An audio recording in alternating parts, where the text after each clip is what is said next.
দর্শকরা, খুল্লাম খুল্লাতে আপনাদের সবাইকে স্বাগত জানাচ্ছি। দর্শকরা, আপনারা জানেন যে আমরা গত পরশু আমরা উধারবন্দের বিজেপি টিকিট কারা পাবেন বা কার কার সম্ভাবনা রয়েছে এ নিয়ে একটা আলোচনা করেছিলাম, পর্যালোচনা করেছিলাম। তো আজকে আমি একটু উধারবন্দের কংগ্রেস টিকিট নিয়ে একটা আলোচনা করব। উধারবন্দের যে জনবিন্যাস পরিবর্তিত হয়েছে এবং পরিবর্তিত জনবিন্যাসে উধারবন্দে কিন্তু প্রায় বেশিরভাগ ভোটই এখন একটা প্রবলভাবে হিন্দু গরিষ্ঠ আসন হয়েছে উধারবন্দ।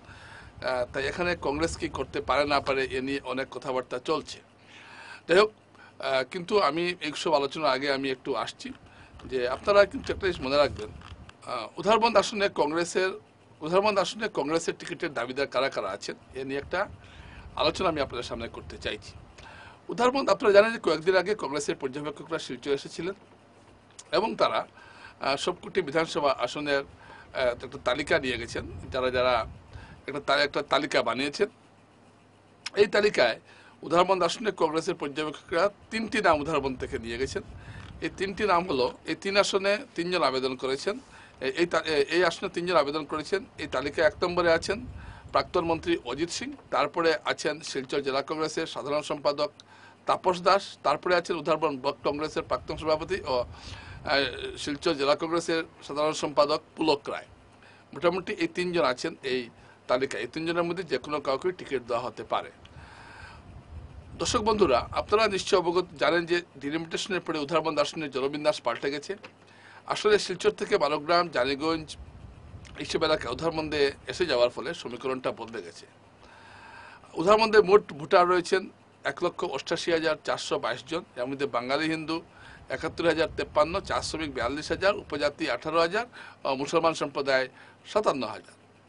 এই জনসংখ্যার ভিত্তিতে যদি আমরা দেখি তাহলে দেখব যে এটা একটা বাঙালি হিন্দু গরিষ্ঠ আসন এবং চা শ্রমিকরা একটা বড় সংখ্যা আছেন। এখানে কংগ্রেস টিকিটের দাবিদারদের মধ্যে আছেন অজিত সিং, তিনি রাজ্যের প্রাক্তন ক্যাবিনেট মন্ত্রী। এর আগে তিনি ছিলেন সংসদীয় সচিব। তিনি মোট 6 বার উধারবন্দ আসনে প্রতিদ্বন্দ্বিতা করেছেন। 1998 সালে তার কাকা রাজ্যের প্রাক্তন মন্ত্রী জগন্নাথ সিংয়ের মৃত্যুর পর যে উপনির্বাচন হয়, সেই উপনির্বাচনে তিনি কংগ্রেস টিকিটে জয়ী হন। এরপরে তিনি টানা 4 বার জয়ী হন, 2001 সালে, 2006 সালে এবং 2011 সালে। 2011 সালে তিনি রেকর্ড ভোট 47,000 ভোটে জয়ী হন। কিন্তু 2016 সালে সবকিছু পাল্টে যায়। 2016 সালে প্রবল বিজেপি হাওয়ায় তিনি প্রায় 7,000 ভোটে হেরে যান বিজেপির মিহিরকান্তি সোমের কাছে। তবে এর পরের নির্বাচনে 2021 সালের যে নির্বাচন হয়, সেই নির্বাচনে তিনি প্রবল যুদ্ধ লড়াই দিয়েছিলেন এবং 2000 কম ভোটে তিনি হেরেছেন। এই 2026 সালের 21 সালের নির্বাচনে অন্য হিন্দু অধ্যুষিত আসনগুলিতে কংগ্রেস বিশাল মার্জিনে পরাজিত হয়েছে। যেমন শিলচরে হেরেছে 45,000-এর মতো ভোটে শিলচরই হেরেছে, অর্থাৎ জনপ্রিয় ব্যবধান হেরেছেন, অর্থাৎ তার জনপ্রিয়তা এখনও রয়েছে, এটা বোঝা যায়। তিনি একজন চা শ্রমিক নেতা। তিনি বরাক চা শ্রমিক ইউনিয়নের কার্যকারী সভাপতি। দীর্ঘদিন তিনি এই ইউনিয়নের সম্পাদক ছিলেন। তাই কংগ্রেসের নিরিখে তিনি অবশ্যই একজন শক্ত দাবিদার হিসাবে আমরা অজিত সিংকে গণ্য করতে পারি। এবং দল তাকে যে, সেটা আমি একটু পরে আসছি। এরপর যে নামটা আসছে তিনি হলেন তাপস দাস। তাপস দাস শিলচর জেলা কংগ্রেসের সাধারণ সম্পাদক এবং তিনি সেলটেক্সের অবসরপ্রাপ্ত অ্যাসিস্ট্যান্ট কমিশনার। শিক্ষাগত যোগ্যতা M.Com। শিলচর জেলা কংগ্রেসের সাধারণ সম্পাদক। উধারবন্দে তিনি যখন চাকরি করতেন তখন থেকেই তিনি এলাকার মানুষের সঙ্গে সম্পর্কিত।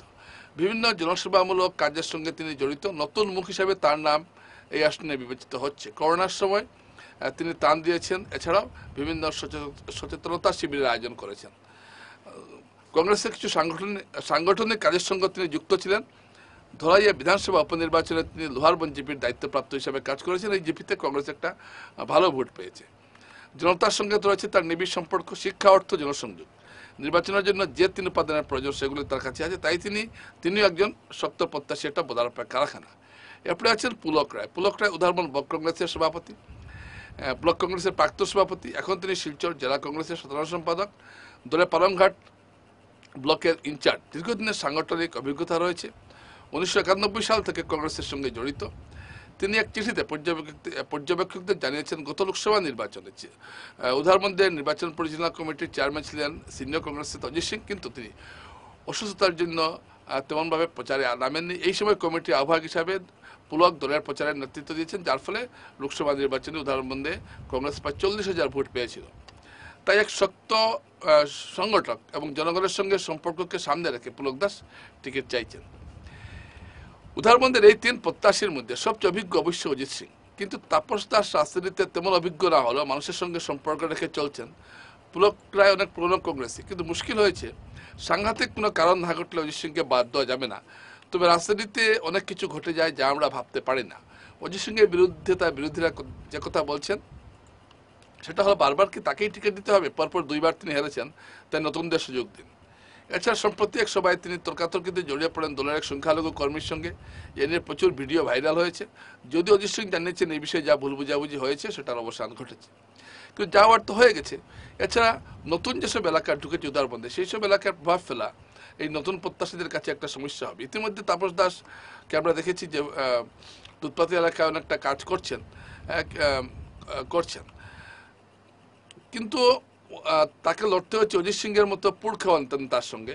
ইতিমধ্যে তাপস দাস জনভিত্তি তৈরি করে ফেলেছেন, যার উপর ভিত্তি করে তিনি অবশ্যই একজন শক্ত প্রত্যাশী।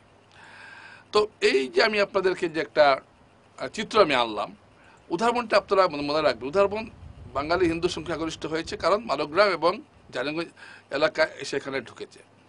কিন্তু উদাহরণদের যে ভোটটা হয় সেটা কিন্তু ভাষিক ভোট হয় না, এটা কিন্তু আপনারা মনে রাখবেন।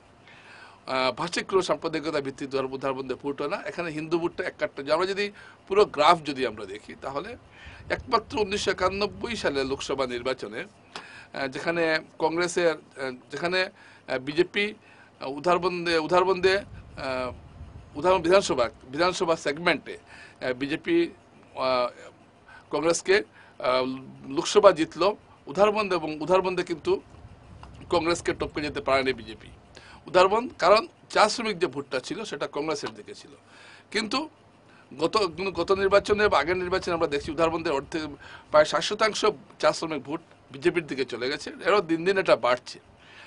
এটাকে শুধু অজিত সিং থাকায় এই ভোটের একটা বড় অংশ এখনও কংগ্রেসের দিকে আছে, কিন্তু সেটা যে এই নির্বাচনে থাকবে তার কোনো নিশ্চয়তা নেই, যেটা গত নির্বাচন। এইটা কিন্তু একটা বড় ফ্যাক্টর। এবং মালগ্রামের যে এলাকাটা উদাহরণবন্দে এসেছে, এই এলাকাটা মূলত বিজেপি ভোটার প্রভাবিত এলাকা। তাই এখানে কংগ্রেস কতটুকু কি করতে পারবে সেটা একটা দেখার বিষয়। কিন্তু মালগ্রামের মানুষের একটা ক্ষোভও আছে, তাদেরকে উদাহরণবন্দে জুড়ে দেওয়া হয়েছে। এর একটা হয়তো কোনো ধরনের একটা প্রভাব পড়তেও পারে। তাছাড়া অজিত সিংয়ের বাড়ি এই মানবগ্রাম এলাকায়, তো পাড়ার হিসাবে তিনি একটা প্রভাব এখানে ফেলতে পারেন। আমরা এই যে তাপস দাসের কথা একটু আগে বললাম, এই লোকটিকে আমরা দেখেছি যে তিনি নতুন যে বড়খোলা থেকে যে এলাকাগুলো এসেছে, এগুলো বেশিরভাগই বাঙালি হিন্দু এলাকা, এগুলো এসে উদাহরণবন্দে যুক্ত হয়েছে এবং এই এলাকার মানুষের সঙ্গে তার একটা ঘনিষ্ঠ যোগাযোগ আমরা লক্ষ্য করছি। তো এই যে একটা তৎপরতা আমরা লক্ষ্য করছি, এর ফলে কংগ্রেস টিকিটের যে দাবিদাররা আছেন এবং এদের মধ্যে একটা তীব্র প্রতিদ্বন্দ্বিতা চলছে, এটা বলতে পারি। কিন্তু একটু আগে যেটা বললাম, অজিত সিংয়ের যে সিনিয়রিটি, অভিজ্ঞতা, সেটার সঙ্গে লড়াই করতে হচ্ছে এই প্রত্যাশীদের। এবং তারা কিন্তু একটা কথা হলো, দেখুন দল কি করতে পারে না করতে পারে, রাজনীতিতে আপনি কোনো কিছু অসম্ভব হবে না, এটাও একটা কথা। তাই সেই আশা করছেন যেসব প্রত্যাশীরা আছেন, যেমন তাপস দাস আছেন, তিনি আশা করছেন যে হয়তো দল তাকে একটা তার যে একটা তিনি একজন অবসরপ্রাপ্ত অফিসার হিসেবে তিনি যে কাজ করছেন তার একটা মর্যাদা হয়তো দল দিতে পারে। আর তবে অজিত সিংয়ের যে রাজনৈতিক অভিজ্ঞতা এবং তার যে সাংগঠনিক দক্ষতা, সেটাকে অস্বীকার করার কোনো উপায় নেই।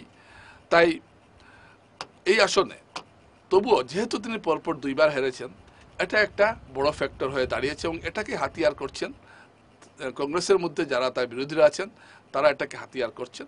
এখন হাইকমান্ডের উপর নির্ভর করছে কি হবে না হবে। আপাতত উদাহরণবন্দে কংগ্রেস টিকিট নিয়ে যে চিত্রটা আমি আপনার সামনে তুলে ধরলাম, এই চিত্র হয়তো আগামীতে আরও পরিবর্তন ঘটবে। যেসব পরিবর্তন ঘটবে সময় মতো সেগুলো আমি আপনাদের সামনে হাজির করব। নমস্কার।